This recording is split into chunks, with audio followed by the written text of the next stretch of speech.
Hello and welcome to F1 Rolling Start. I'm James and he is Ben. And What's up? we are excited to recap the greatest race weekend of 2024, the GPGB. The GBGP. The GBGP. The Great Britain Grand Prix, friends. Records were set. The world was changed forever. And the mighty Sir Lewis Hamilton came in first place. There was tire degradation. There All was of it. faulty strategy. And there was absolute 100% entertainment the entire time. It was incredible. What a race. It was incredible. You know, there's the phrase that gods can bleed. I think we saw a god cry. Yes. Lewis Hamilton Tears. has never had this level of emotion. We saw someone who had faced such disappointment, such adversity, really was lost the last 2 100%. years. The team was lost, and we saw someone, all of that weight broken in a single victory. And again, I'm a Red Bull fan. We all know this. Our listeners know this. When Lewis went to his dad and was hugging his dad and crying on his dad's shoulder, I'm a dad. We're dads. Yes. I started crying. I was so moved. Incredible. By the thought of, like, not just Lewis, but also his father. Yeah. And his father has been through so much with him. It was one of the most incredible sporting events I have witnessed in any sport, not just F1. Yeah, 100%. For all of the reasons named. It was an incredible weekend. You couldn't watch that race and not be impressed. Everyone, the entire world of F1 was moved by Lewis, by Mercedes, by this story. This moment where the team that has been floundering for so long comes out and absolutely makes every call. I don't want to say they dominated. Their car is not dominant. But their strategy. But that's what makes it even more incredible.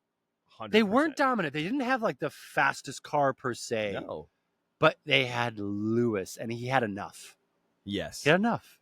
100%. That's it. Man, it was absolutely incredible. We're going to dive into all of the stuff. But before we do that, if you are listening and you haven't had a chance to subscribe, go ahead and do that. If you're listening on Spotify, iTunes, wherever it is, go ahead and subscribe to this channel. As well as if you're watching on YouTube, mad shout out to you. This is where we get the most of our comments is on YouTube. It's actually hilarious. And we respond to every single one of them. James responds. I'm terrible. Yeah. I use ChatGPT. It's not even me. I'm kidding. Or am I? You'll never know. But anyway, go ahead and do that.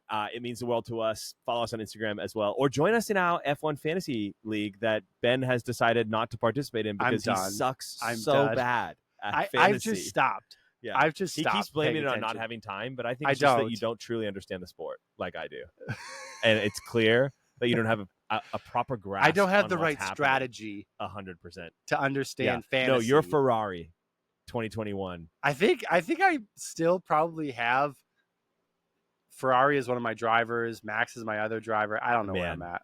I've stopped looking the last I will month. say that it's become exceedingly more difficult to be successful in fantasy because of the fact that there is Red Bull, Mercedes, McLaren, and Ferrari at any given week. Oh yeah, they could be in the top 1, 2, or 3. There's legitimately 8 drivers who can win. Now 8. Oscar, he can win. Yeah, Lando's already won. Both Ferrari drivers have won. Yeah. Both Mercedes drivers have won. Sorry, 7. Sorry.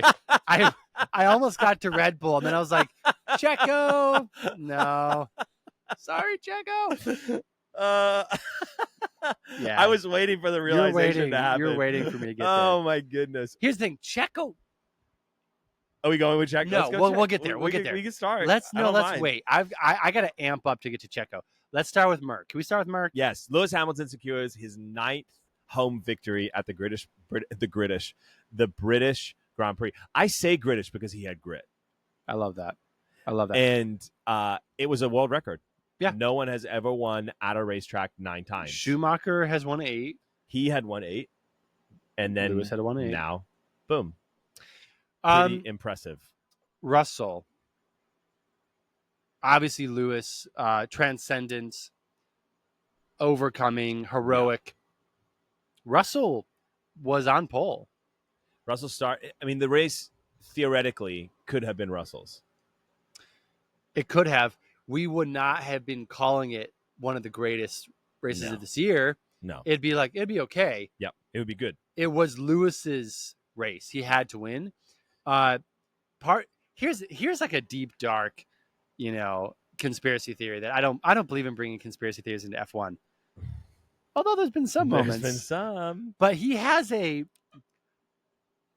malfunction on his car and he DNFs.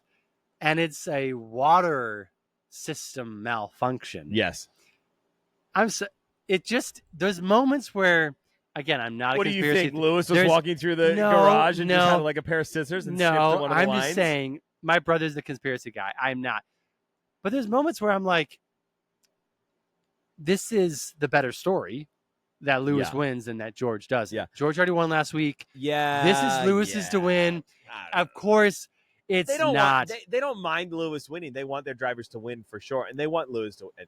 But they need George to tell a better story about Mercedes than they need Hamilton to. Mercedes, as a brand, but the better story right now is Lewis. Yes, but Lewis is leaving. Of course, it is the better overarching story. It's my better story. It's the better story for this year. For this year, and for this year, 100%. But for Mercedes, it's not going to bode well for their long-term image if Hamilton just starts winning back-to-backs and suddenly he's the one in contention for the world title and Russell is flat.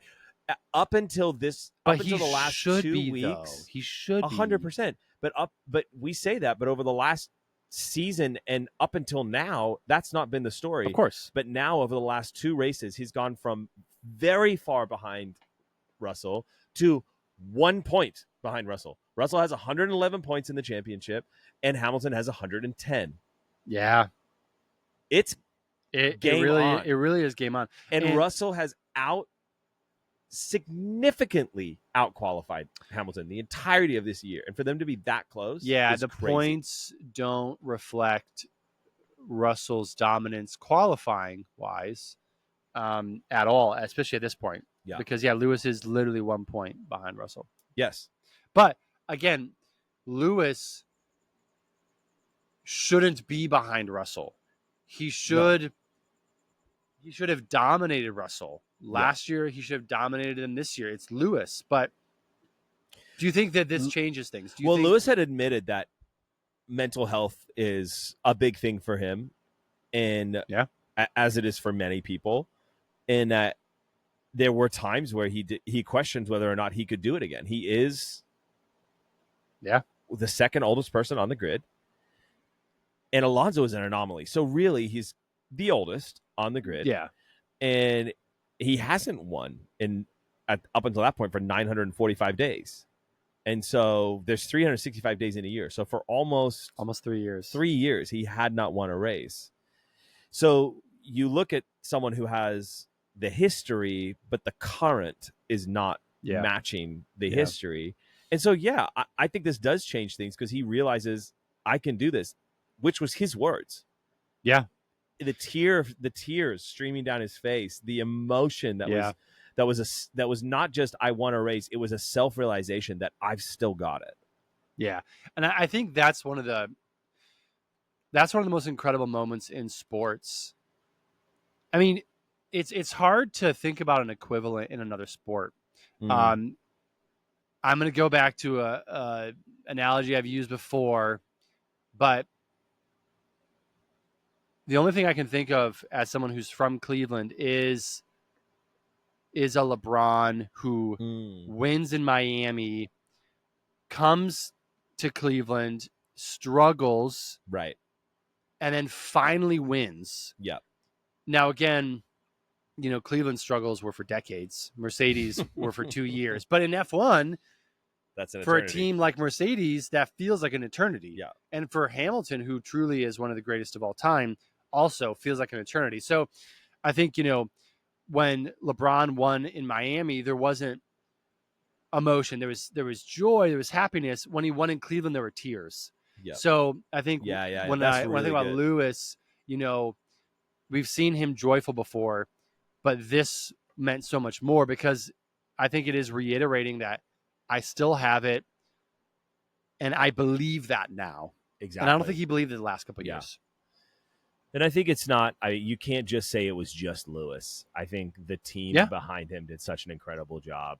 Obviously, it's a tale of two sides with Mercedes. Yeah. One of the cars didn't finish. One of them finished first. And so, as a team, it was a great weekend because they won the race. Yeah. It would have been better had they had two cars in the points. True. But George did win the week before. He did, exactly. Which, did you believe at it's the beginning? Back-to-back Mercedes weeks. Beginning of this season. No. We'd have back-to-back. It's unreal. Here's the back-to-back Mercedes wins. They come out with this upgrade, and everyone is thinking it's going to be anything like all of the upgrades that they've come out with over the last 3 years. They just suck. I know. And then they come out and it actually works. It works. More like a black hole. And it causes the entire field, though, on a more serious note, to go, wait, Mercedes is back. They are. Are they? Are they back? Are they back? I'm a Mercedes fan. When do we actually believe they're back? We were having a conversation before this about trust.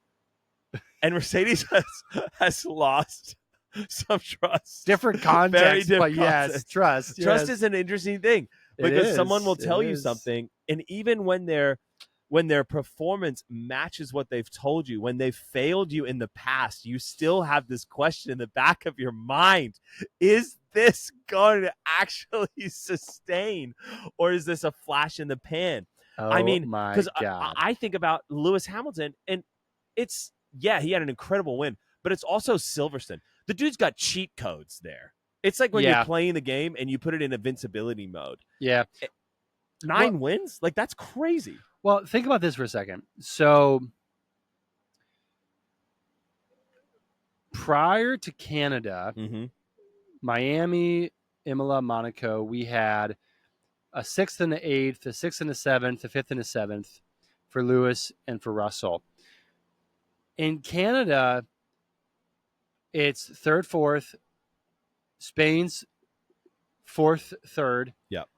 And then we get into Spades. 1st and 4th, and then a DNF and 1st. So it's interesting because now we did see a shift in Canada. 100%. Where for the last 4 races, Mercedes has not dipped below 4th place. The DNF is obviously the outlier. Yeah. But they have performed very high. And prior to that, I mean, China, they were 9th and 6th. Yeah. I mean, shocking. So we've seen a turn, and it started in Canada. So the last 4 races, they have been on podiums in every single one of the last 4 races. Both of them haven't, but at least one of them has. Yeah. So I feel like as far as, the answer to the question, is Mercedes back? Mercedes is better. Yep. And Agreed. I think in a couple more races, we will fully know if they're back at the sharp end, at the pointy end, fighting for the top step on the podium. Yeah. Yeah, Mercedes was, I think, showing what made them an 8-time consecutive world champion team. Yeah. They were, unlike McLaren, which was flapping around like a fish out of water, their strategy with Hamilton and Bono was like a well-oiled machine. It really made the difference. Strategy won the day. Exactly. And McLaren made a mistake on strategy and lost. And at the end of the day, it isn't necessarily, obviously the car is important. The fastest car is important. But strategy is still really important. And so Mercedes won on strategy, McLaren lost on strategy. Do you want to jump to McLaren? I know we're jumping over Red Bull. Can we jump to McLaren real quick? I'm happy to jump over Red Bull. Yes, let's go to McLaren. We'll come back to Red Bull. So McLaren, we don't have to. We could just stick with McLaren. P3, P4, Lando and Husker. Again, when we think about where they were at beginning of last season, you tell them, hey, British Grand Prix next year, you're P3, P4. They'd be like, we'll okay, let's go. But the problem is that it's not just that Lando has a race win this season. It's that there's been several consecutive races where there's been a failure of strategy and they legitimately were a contender to win. Yeah, exactly. You said it. The problem is not that he has a race win, so he has a taste for winning. Yeah. The problem is that he should have 3 race wins. At least. And At least. That's where the immense frustration is coming in. It's not that it was a weird outlier that he won a race and they're a mediocre team. It's no. They're one of the best teams now. Yes. Legitimately, I would say they're probably second, even though Ferrari's technically second. Ferrari's been nowhere the last nowhere. 4 races. McLaren really is number 2.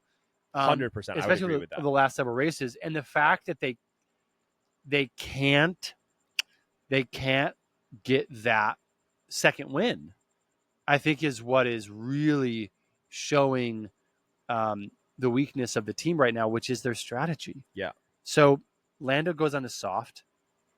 In the end, everyone in F1 who knows anything about strategy or tire degradation is scratching their head saying, wait, what are you doing? Yeah. You've got a set of mediums.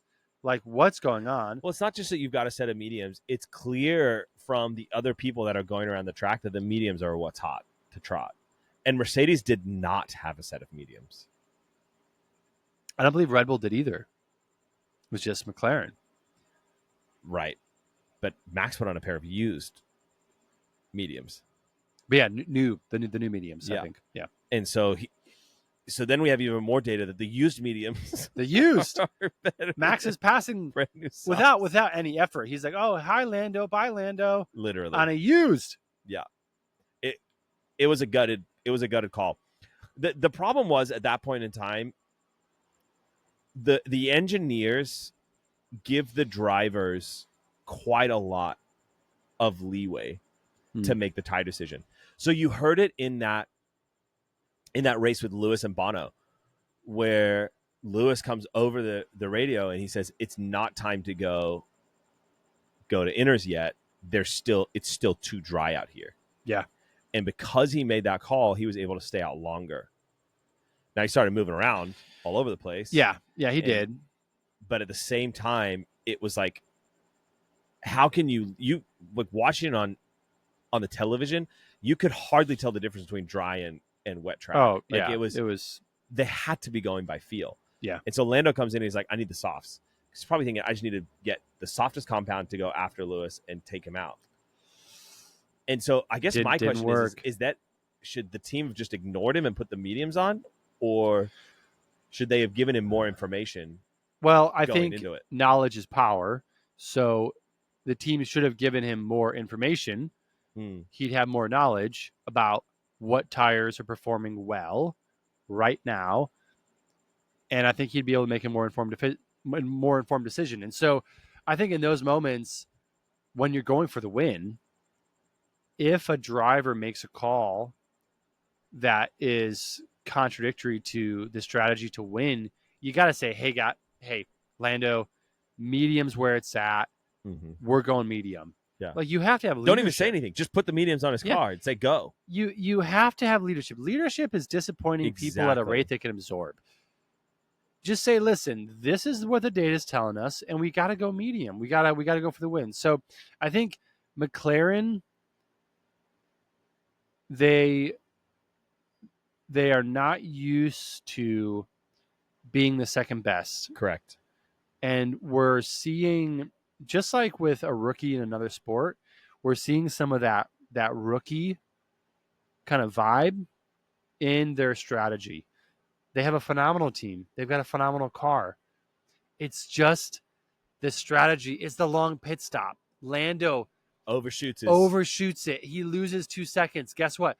The gap to Lewis when Lewis passes him is 2 seconds. It comes down to those minutia.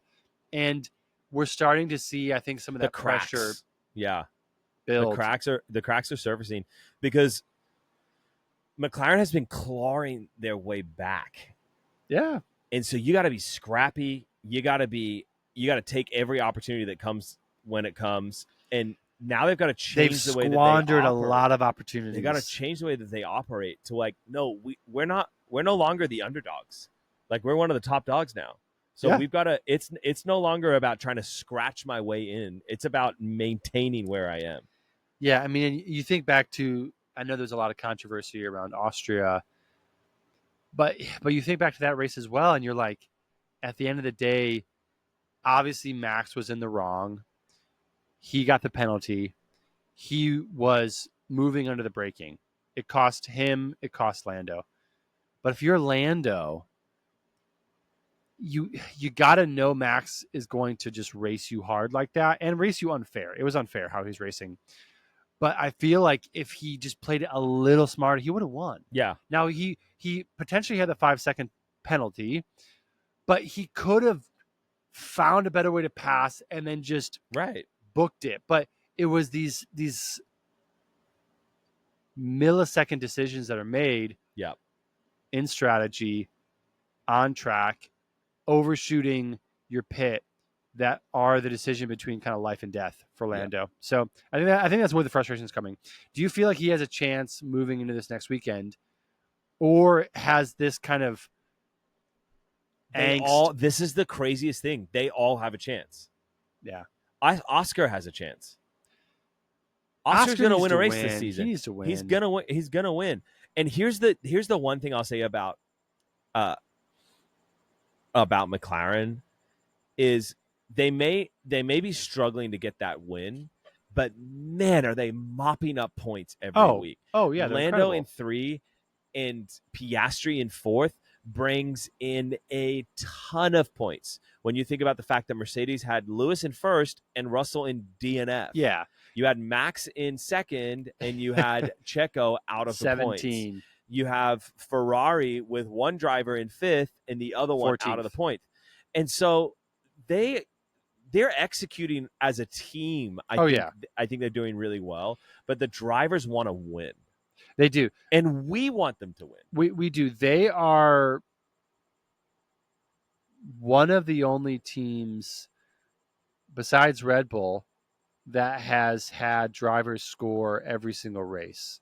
So Lando's had a couple he's had one DNF, and then Piastri has been outside of the points once. Yeah. Other than that, they're scoring, and they're scoring in the top points. And so, they are right now 7 points behind Ferrari. Ferrari's in second at 302. McLaren is in third at 295. Yeah. They're right there. This next race, if Ferrari's unfortunate show of form continues, McLaren jumps into second place. Right. And if Checo's unfortunate form continues, then Max is the only one holding down the points. Let's go to Red Bull. It's Red Bull time. I gotta say, it's no secret if you're a listener of this podcast that I'm not a Max fan. But can you appreciate the man though? Can you appreciate? He is officially. He's like I have dubbed him the Rain Whisperer. Yeah. He struggled with tire degradation in the first stint, made all of the right calls with his pit stops, saved their race. They had shared after that their goal was to go for 5th place. The guy finishes P2. 1.7 behind his Hammy, I think. Under 2. And had it had an extra few laps, he would have taken Hamilton. Of course. Despite the chaos, they extend their championship lead. Despite the fact that Checo is nowhere. He continues to single-handedly push Red Bull towards victory. It's stunning. Checo, since Imola, I'm just going to read his stats, has been 8th. Monaco was DNF. Canada was DNF. Spain with 8th. Austria was 7th. And then Great Britain was 17th. Yeah. There was a stat that Natalie Pinkham threw out that Nico Hülkenberg in the last 2 races has scored more points than Checo has in the last 5. That's nuts. And honestly, his poor performance Stunning. We thought when they signed the contract, he started the year pretty strong. And we thought when he started this contract with Red Bull that we would see the form increase more because historically, Checo hasn't done well when he's had that contract pressure. Yeah. And so I think Red Bull really tried to go Team Checo again. Which, kudos to them. Again, we don't know their motives. and we've talked about the motives potentially. 100%. But they did give him there. Here's the thing: they have treated him unlike how they've treated any other driver. I was thinking about that.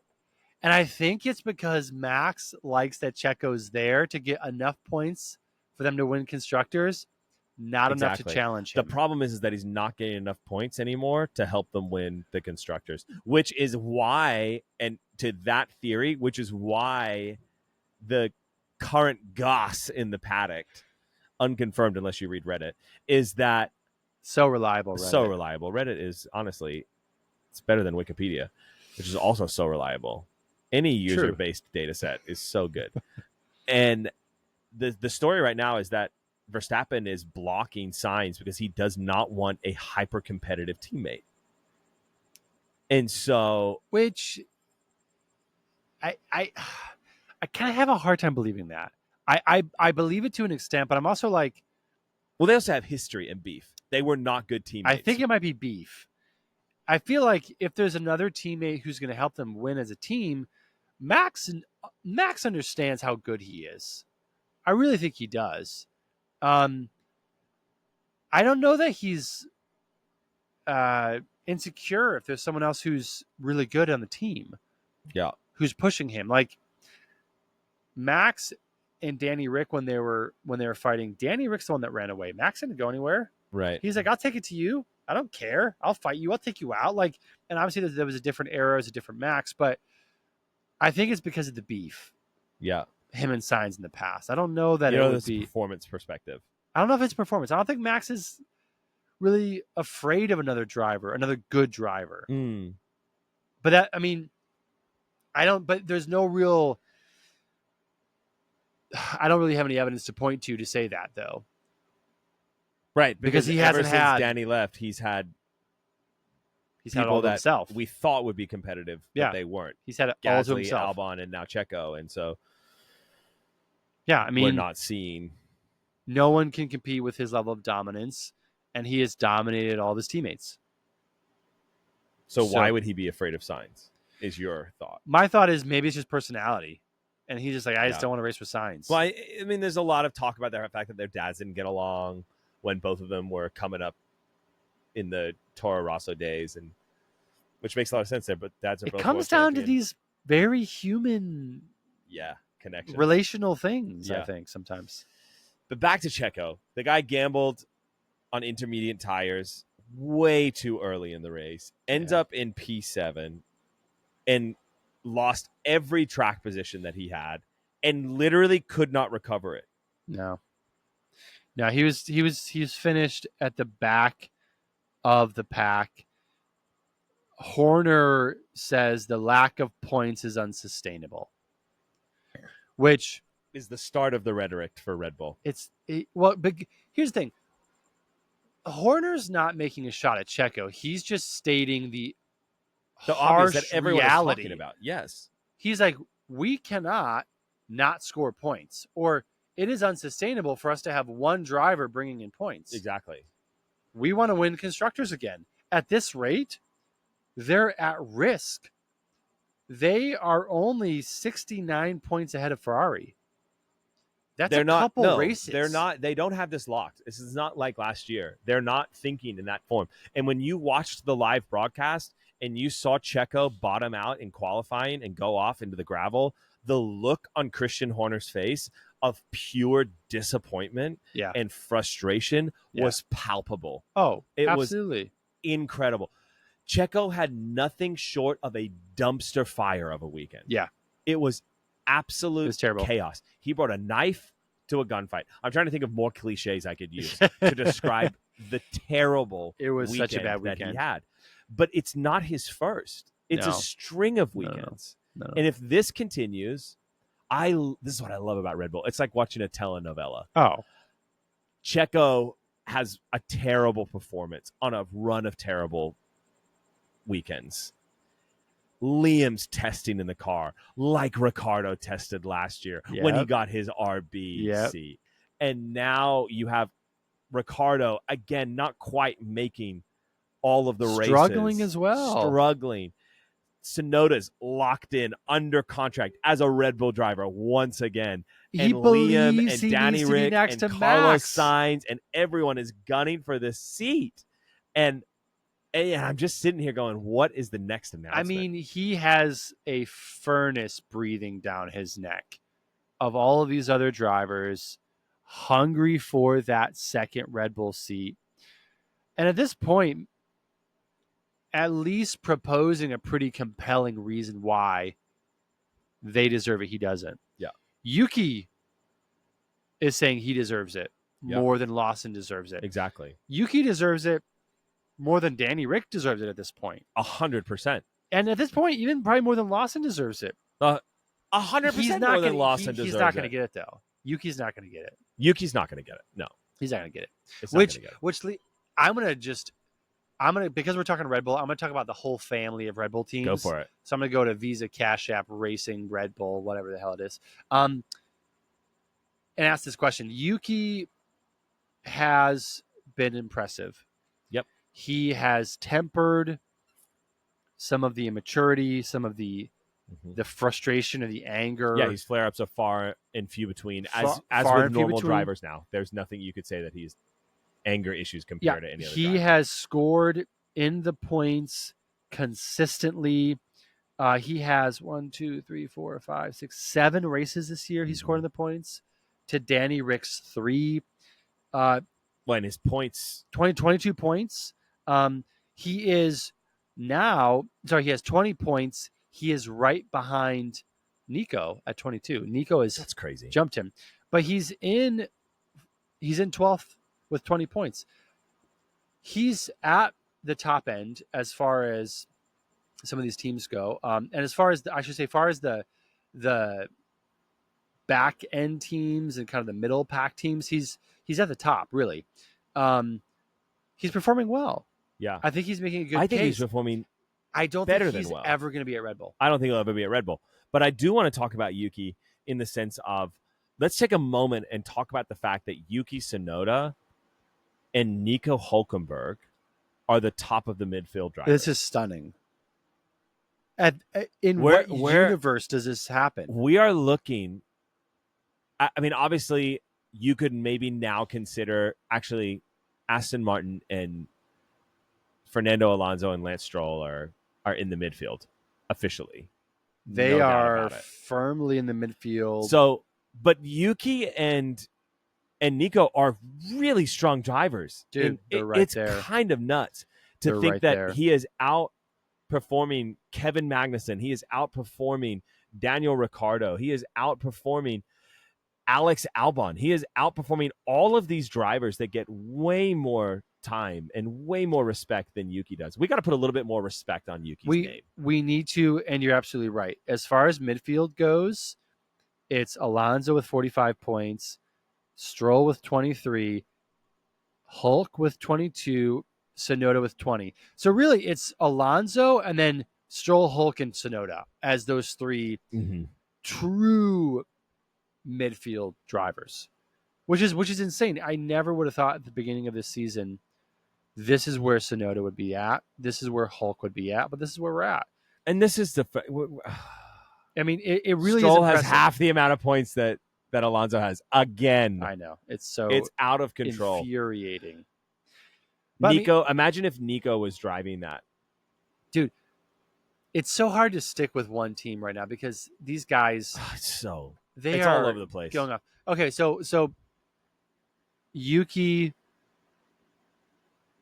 beating Gasly. Beating this Gasly. Is crazy. He's the guy who Albon. trained him. Dude, he performing incredibly. Yuki needs respect.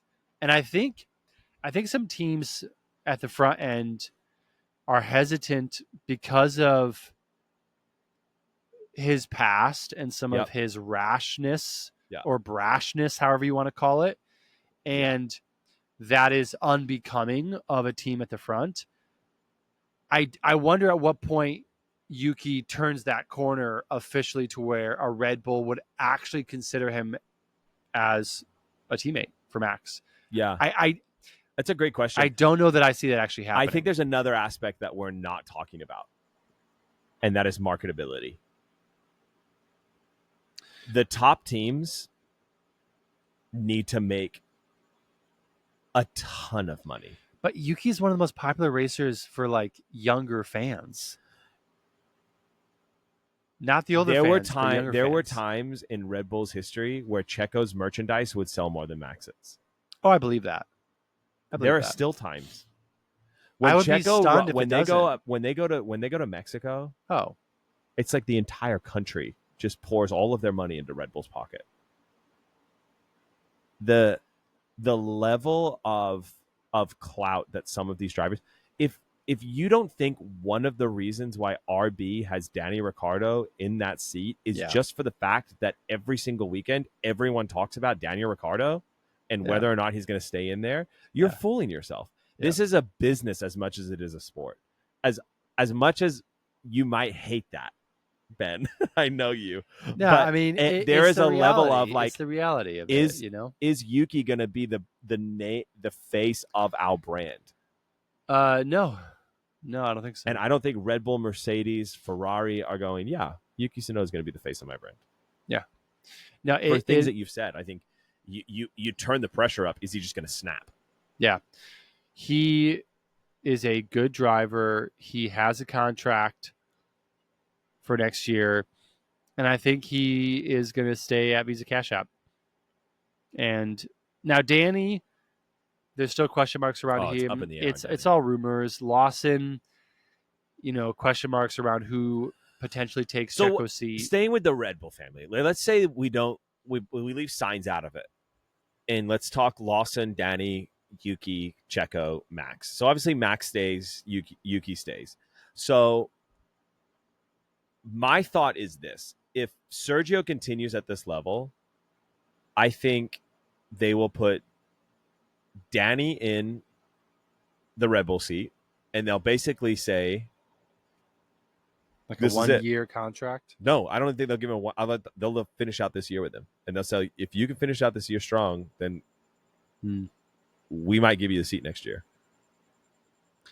And I think they'll they bump Lawson. They'll either Checo will say, I'm not going to go drive for RB because he's technically a Red Bull driver, so they can put him wherever they want. That's what they did with Gasly and Albon. Yeah. And so they can do that whenever they want. Or he's going to go, yeah, I'll drive there. Or Lawson will take Danny's spot. Or Lawson will get the seat next year. And they'll lock that in. And they'll say basically either Checo performs or Danny performs. Lawson's in for RB. What do you think? It's a good question. I mean, I don't think Checo goes to Visa Cash App.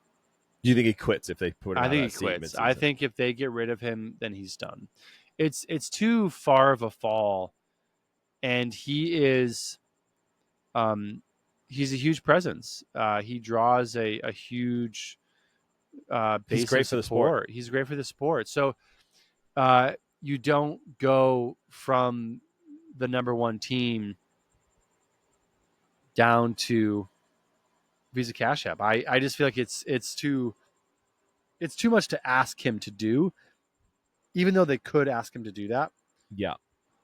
So yeah, I think if it's a mid-season switch, it would be, I think, the end of Checo. Yeah. And we get Danny and Lawson in one of those seats, and that's... The rumor is he has 2 races to turn it around. He has this weekend and the following race. And if it hasn't happened, then they're going to take steps. Because the reality is they don't have much more time. No, they really don't. They can't say, we hope you pull it together. They'll lose the championship. They will. And they'll win the Drivers' Championship, potentially. Yes. But they don't know. But the thing about Red Bull is they don't know how much longer they're going to have Max. That's still a conversation. There's still question marks around that. There's still question. Of course there is. Yeah. That's part of the rumor with Sainz going to Red Bull is that it will cause Max to leave Red Bull and pull his performance clause or his people clause or whatever clause he's going to pull out of his butt to get out of this contract, because contracts means absolutely nothing in Formula One. And he's going to go bounce out to Mercedes because they have the form again. And allegedly, Toto has all of permission to give him whatever he wants to get him on the team.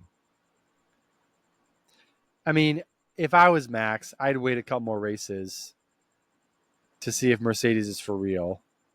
Of course you are. But it's compelling because Honda's leaving Red Bull. Yes. They're getting Ford. They're getting Ford, which is just one massive question mark. It's a gamble. One They're massive plunge back into the freaking dark ages for Red Bull, potentially. And Mercedes, if they pull it together with the new regulations, I mean, it's quite compelling still.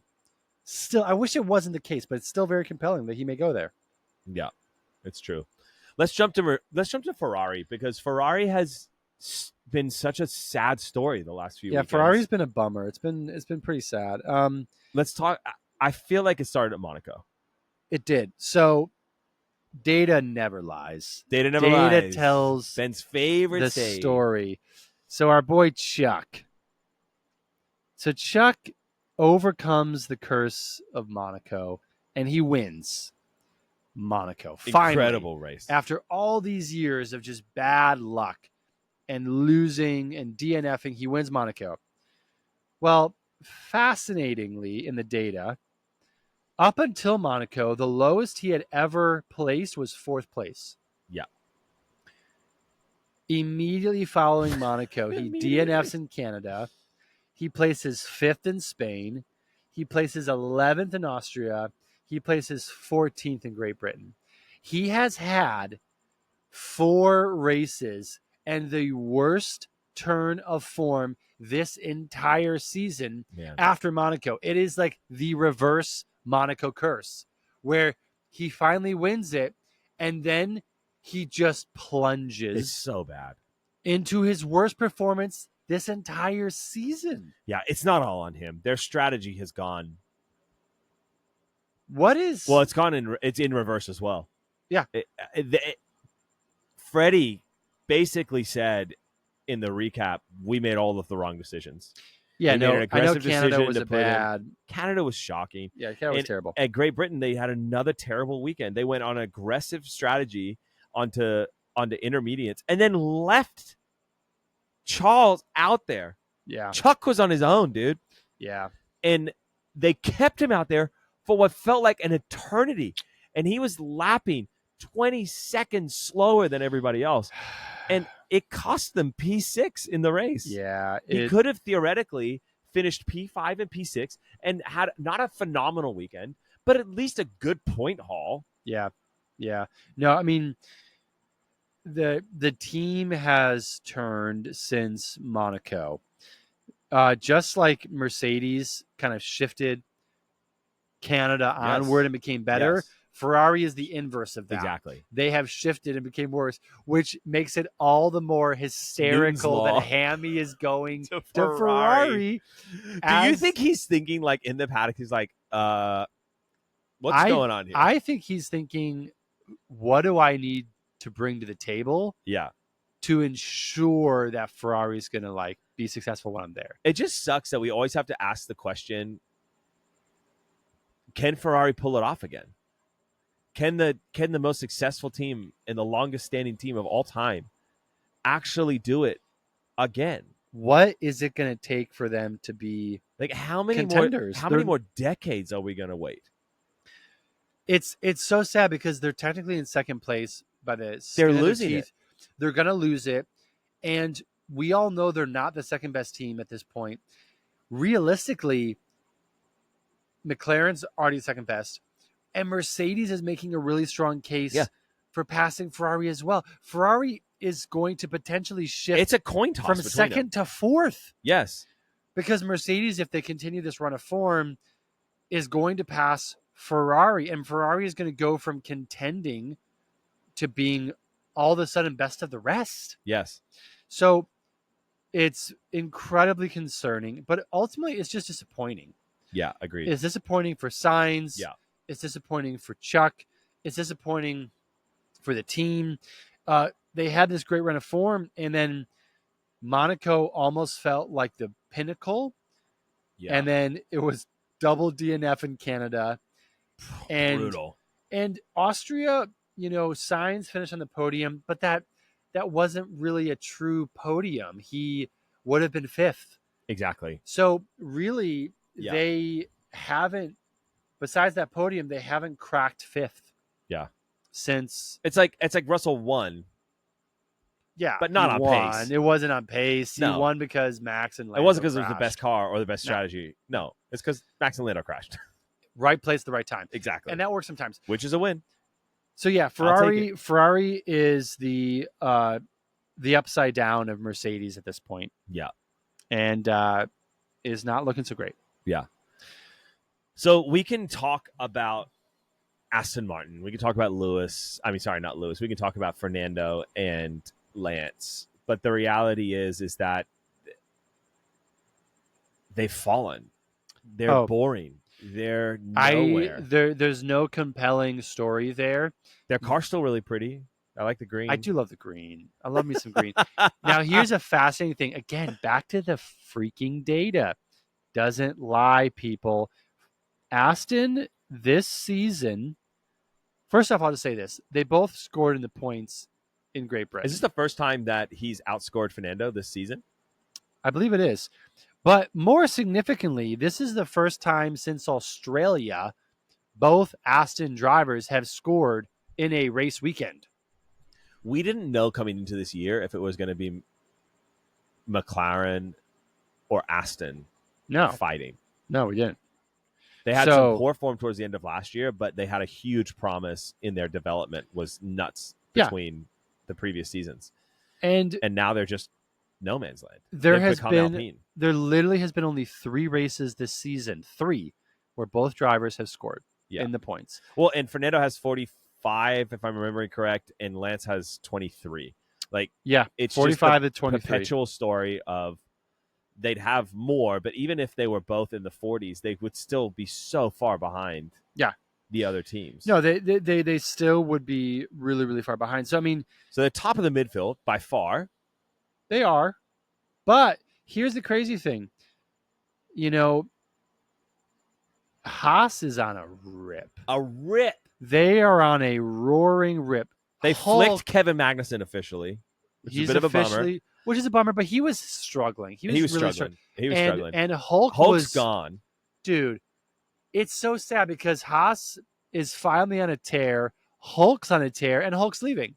Yeah. And Mag's going. Yeah. They got Bear. They've got Behrman. The Behrman's coming next year, and they've got an open seat. The open seat is strong. It's strongly leaning towards Esteban Ocon. Oh, God.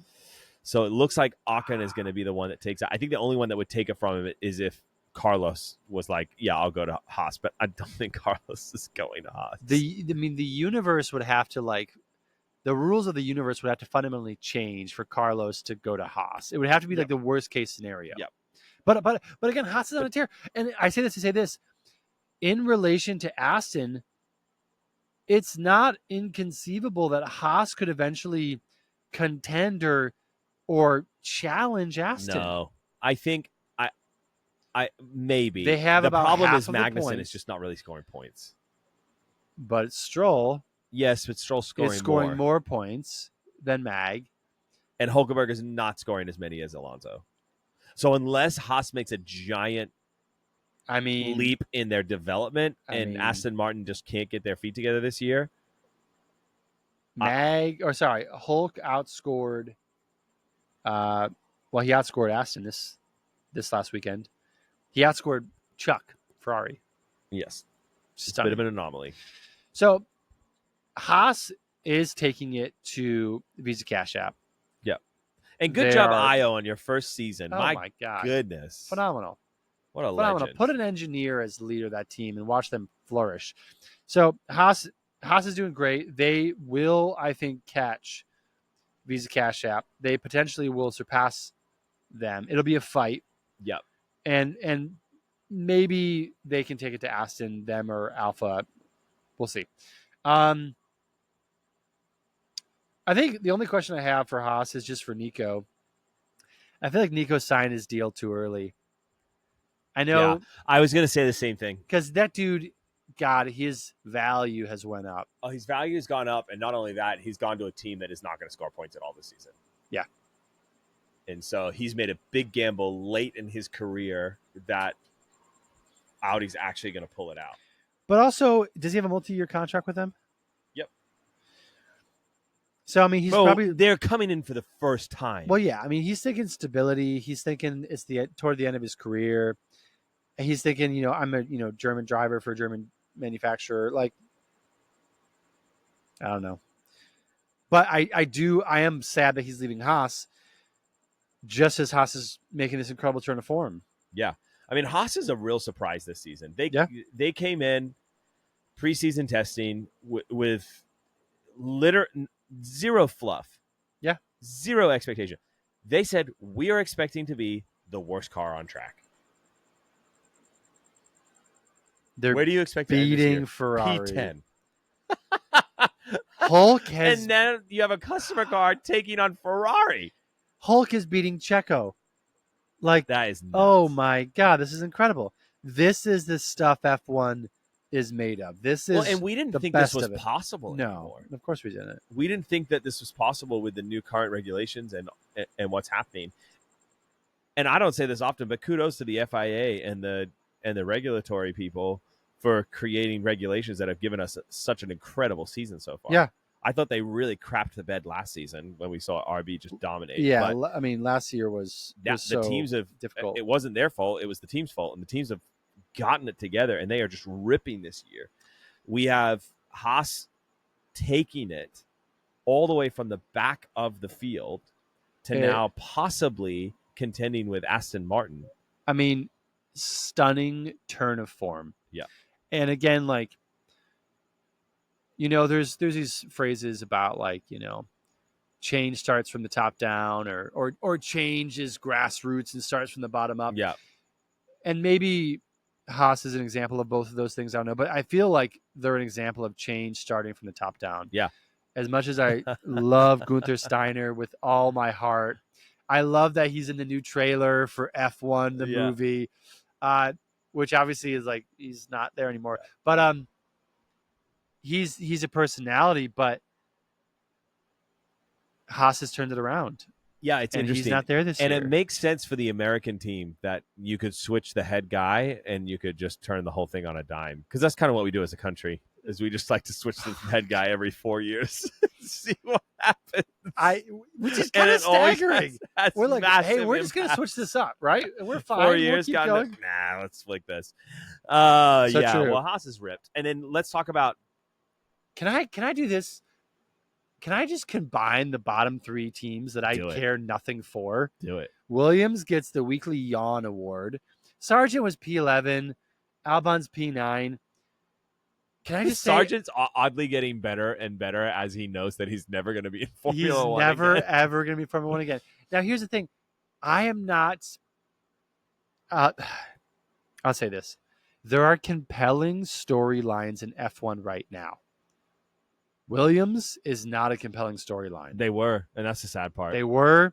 Go listen to season. Not. Go listen to the last season of the show, and please. You will hear how much we have doted over James and the rest of the Williams crew. We were, and just this season, it's not there. So I really don't have a lot to say. P9, P11, great. Like, Albon's got a total of 4 points this season. Yeah. It's trash. I mean, it's trash. So Williams, kick. We're gonna put some money on it. $30. $30. That kick is not going to score any points this season. Here's the thing. Wait, who's for and who's against? I'll say that they will score points. I'm saying they're not going to. Okay. So I'll put it you'll up. owe me $30. I'm not going to owe you anything. You're going to owe me $30. You're going to owe me $30. No way. You know why they're not going to score anything? Oh, because let me think. Haas is scoring. Yep. Visa Cash App is scoring. Aston is scoring. And Mercedes, McLaren, Ferrari, and Red Bull are consistently scoring. So it is mathematically impossible. Mathematically impossible? It is mathematically impossible that they score. No way. Because there's like 14 folks scoring above them. They are so bad this year. They're bad. Oh, there's no doubt There's about no that. way they're scoring. Awful, but they're going to score a point. They're not going to score. They're going to get a point. Just if one. they Just one. 1 point, I'll give you $30. All right, perfect. Great. Done. My last yawn team is Alpine. Gasly heartbreaking DNF at the outset, and gets his power Ocon unit in replaced P16. just to have his gearbox take a dump. Literally retires the car. It's awful. Alpine.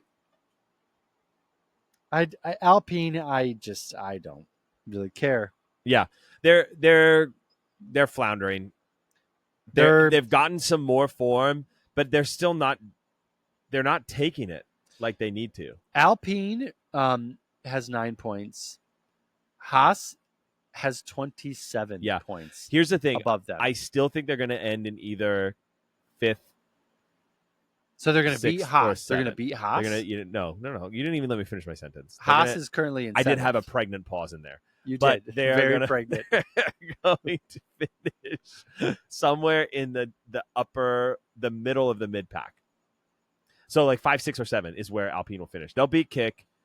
I think they'll beat Williams, and I think they could beat Haas. But hang on a second.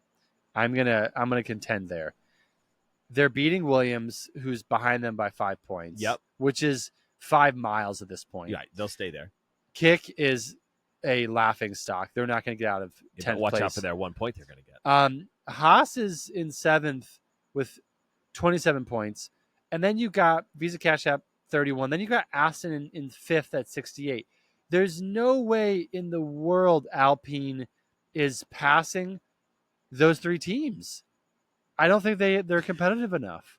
No, I don't think they'll pass Aston. I think they will pass. I think they will. You think they can pass into Haas the mix. or Alpha? Yep, I think they'll get into the mix with both of those by the end of the season. No. We're barely halfway, dude. They've done. Think about where they were at the start to where they are now. They are a mess as a team. I'm going to keep running this horn. Everyone is giving them such a hard time, and they suck. I agree with that. They do, but they suck, and they are consistently sucking in 5th and 6th place, year after year after year. The last 2 races were a bummer. They'll turn it around. They'll be up there. Monaco, Canada, and Spain, they had a 9th and a 10th and a brief run of form.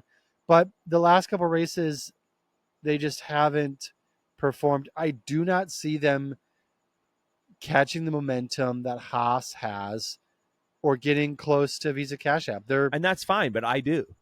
Well, good for you. And I think that they just do it every time. And I'm done being tricked. No. Just like I'm done being tricked by my own team, and I'm done being tricked by Alpine. Alpine sucks, and then they're like, oh, it's too heavy, or our power unit is underdone, or this or that, and then suddenly they get a bunch of points, and then everyone's like, oh, they're average again. They are the definition of mediocrity. They can't be this far behind for this long. Well, but you're forgetting that the team that was the worst for several years in a row, Haas, has flipped the switch. And but can they maintain it? Oh, absolutely.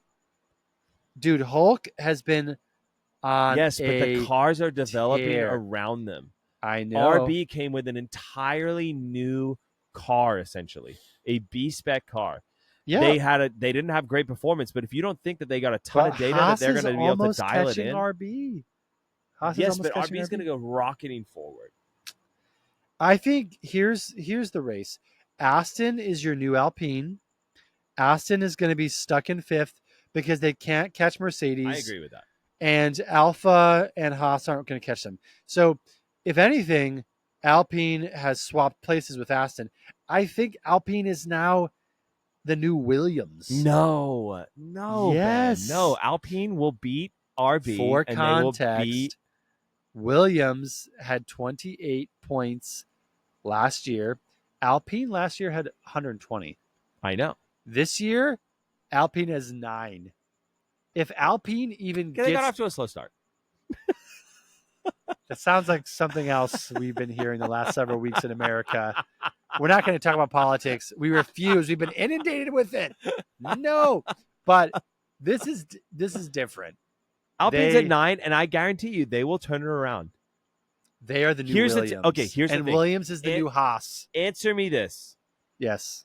Yes. Do you feel like either on any given race weekend for the rest of the year that either Bottas and Zhou can be in the points at the same time? No. Okay, great. Do you feel like Albon and Sargent can be in the points at the same time? Sargent maybe has a couple more races in his F1 career. So Here's the kicker. no. Do you think that Hulk and Magnussen can be in the points together? They've done it once Uh-huh. this season. That's not what I asked, though. But no, unlikely. Okay. Do you think that if Danny Rick and Yuki can be in the points together? Well, let me look at the data. They've done it. They've done it once. Mm-hmm. But was that the sprint weekend? It was the sprint. Okay. It was the sprint. So they've not officially done it. Exactly.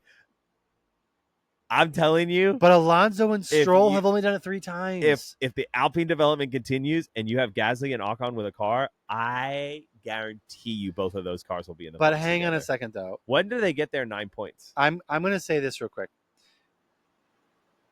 The Golden State Warriors, who I hate, Whom I loathe, had this phrase they would always say. 3 is more than 2. And their thing was, if I shoot a 3, it's more points than 2. And that's our philosophy for how we're going to dominate, is we're just going to shoot 3s. 9th and 10th place, which is what Alpine has been scoring, is less than 6th place. Mm-hmm. So even if Hulk is the only one scoring on Haas, I'm telling you, I don't think Haas's development can continue. I don't think they're going to develop as well for the rest of the season. They don't have the infrastructure for it. They thought they were going to be the worst. If you think they're ready to develop this car, no. Low expectations. You come in with low expectations. Say low expectations when you're in the crappiest team. But hang on a second. Forever. Last year they were 10th place with 12 points. So they would be a fool to come in saying that they're going to be in the midfield. But alas, they find themselves contending for the midfield. It's I'm telling you, we're belaboring the point. Alpine is this is truth. Alpine is going to turn it around. No, they're going to figure out some kind of unlock with their car. They've already come so far 9th and 10th over the first half of the season. And then they're going to get their drivers into the 5th, 6th, 7th, 8th range. And I guarantee you, Williams will continue to fall behind. Kick's going to continue to be nowhere until they score the 1 point, so I don't have to give you $30. So, quick thing for you. For me? Yes. Hulk has scored 6 times. I will give you that season, Hulk is the outlier. And Gasly and Ocon combined have scored 6 times. Yes, but I'm telling you, Hulk's points are more. Maybe I can describe it in a way that you will understand. Don't say that. I'm looking at the data and looking at pure math. Alpine is McLaren, as Haas is Aston from last year. Alpine is McLaren. So what you're going to see Haas is that Alpine. Haas came out the gate like Aston, and they're better than they thought they were. And they're not entirely sure how. True. And so they're just riding it out. And they're loving it, and they're celebrating. I don't think it's by accident, though. It's not like they stumbled on this by accident. They changed leadership like halfway through like the development period. I know, but I'm just saying, like, it's not like they're purely doing this by accident. There's intentionality. They have a engineer at the helm. And yes, they have a small, scrappy team. But Alpine's infrastructure is a joke. Yes, but I'm telling you, it's America versus France, and America's gonna freaking win. Okay, well, don't make me so much for politics. Seriously, now you're playing at my patriotic side, and you know that's always gonna win. I know, especially against the French. The Australian turned American. Yes. Anyway, I think we're gonna see a plateau or a decline from Haas. And I think we're going to see an increase from Alpine. We will wait and see. There will be nothing but waiting and see. I am firmly behind Haas. Contending. That's clear. I think Haas will be 6th place in the next couple races. Wow, bold. I think so. Okay, well, we'll go that. We have a race coming up, Hungary. We do. I think it's anyone's game. I think there are 7 drivers. There are 7 drivers that could take Hungary. Checo. That could win, that could take pole, that can fight at the sharp end. And I think it's going to be one of those either super competitive weekends or Red Bull's updates are going to, or their upgrades are going to click and dominate. and then Max is going to run away. Yeah, so I guess what are your predictions? Oh, this is tough. You did say that there is someone who won 8 times. Lewis has won 8 times. Hungary. He had there. Lewis is going to be on. Lewis is going to be on the podium. Yeah. Okay. Wow, I love this. Max will be on the podium. Okay. And I'm going to pretty safe so far. I know. I'm going to go George. I'm going to go George. Okay, so who wins? That's a tough one. It all depends on Red Bull's. It all depends on Red Bull's upgrades. I mean, that's not the question. Who wins? Just give me your predictions. Where are we going this weekend? Max is going to win. Max wins. Hammy will be second. George will be third. Okay, I think it'll be Lewis in first, Lando in second, Max in third. Oh, so Merc gets it right. They're here to stay. I think Lewis is going to come in on a high, and he's on a high rip, and momentum begets momentum, and so we saw that all Red Bull will struggle with their upgrades. I don't know if Red Bull will struggle with their upgrades, but I just feel like Lando and McLaren are so good in the low speed that he's going to rip. This is not a fast course, so Red Bull's strength of that straight line speed that they've got, and that DRS open is not going to be awesome. I think they might get track position with it, but I think through strategy, Lewis can take it. Okay. That's a prediction. That's a bold prediction. There we go. Friends, thanks for joining us on the F1 Rolling Star podcast. As always, Ben and I are so thankful for everyone that listens. We are. And truly. really appreciate you listening to us gas bag about F1 as we will continue to do. Have a great night. We'll see you, folks. Thank you.